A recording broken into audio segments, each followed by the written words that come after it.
What happens after we die? This question has fascinated and perplexed humanity for millennia. In the Hindu tradition, death is not an end, but a transition, a change of clothes for the eternal soul. Guru, what exactly happens after death? My dear son, death is the one certainty in every human life. Yet, according to the ancient Hindu scriptures, death is not the end. It is the beginning of another journey. The Bhagavad Gita teaches that the soul, known as the Atman, is eternal. It is never born and never dies. Just as a person changes old clothes for new ones, the soul leaves an old body and takes another according to its karma. When death approaches, the life force gradually withdraws from the body. The physical body returns to nature, but the soul continues its journey carrying its subtle impressions, desires, and accumulated karma. One of the most profound teachings of the Bhagavad Gita concerns the final moment of life. Lord Krishna says that whatever a person remembers at the time of death, that state he attains thereafter. But this final thought is not accidental. It is shaped by the habits we cultivate throughout our lives. A mind filled with greed, anger, and attachment naturally clings to them at the final moment. A mind purified through prayer, meditation, and devotion naturally turns toward the divine. This is why Hindu traditions encourage chanting God's name and maintaining a peaceful atmosphere around a dying person. After leaving the body, the soul begins its onward journey. The Garuda Purana describes that every soul is guided according to its karma. This journey is not meant to frighten us. Rather, it reminds us that every action has consequences. The scriptures speak of Yama, the Lord of Justice, and Chitragupta, who symbolically records every thought, word, and action. These descriptions teach us that nothing in life is truly lost. Every act of kindness, every selfish action, and every intention shapes our future. This is not punishment. It is the universal law of cause and effect. According to our karma, the soul may experience higher or lower realms. Hindu scriptures describe these as Svarga and Naraka, heaven and hell, respectively.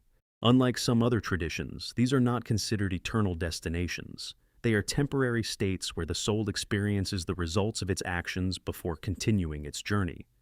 Eventually, the soul returns to earthly life. This process is called rebirth. The circumstances of our next birth are not random.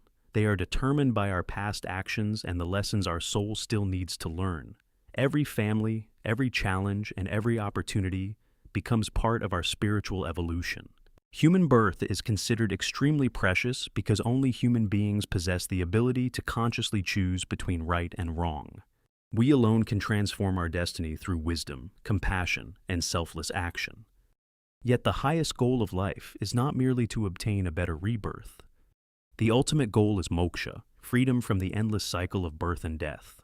When a person realizes his true nature as the eternal self and lives in harmony with the divine, the chain of karma gradually dissolves. The scriptures also teach a beautiful truth called divine grace. Although the law of karma is perfect, sincere devotion, selfless service, repentance, and complete surrender to God have the power to transform even the heaviest burden. The story of Ajamila beautifully illustrates this principle. Though he had lived an unrighteous life, his sincere remembrance of Narayana at the end of life awakened divine grace and gave him another opportunity for spiritual progress. This teaches us that God's compassion is greater than our mistakes. So, how should we prepare for death? The scriptures give us 3 simple instructions. Live righteously. Practice detachment from excessive worldly attachment. Remember God every day through prayer, meditation, or selfless service. Every day is preparation for our final journey. Death is not something to fear. It is simply the soul moving from one chapter of existence to another. When we stop thinking of ourselves as merely a body and begin to recognize ourselves as an eternal soul, fear slowly disappears. The body changes. The soul continues. Our karma accompanies us. Our actions shape our future. And our ultimate destination is not merely another birth, but liberation itself. May every thought, every word, and every action take us one step closer to that eternal truth. If you found this exploration of the ancient scriptures helpful, you really should check out our other video on the hidden meanings of the Garuda Purana right here. Om Shanti.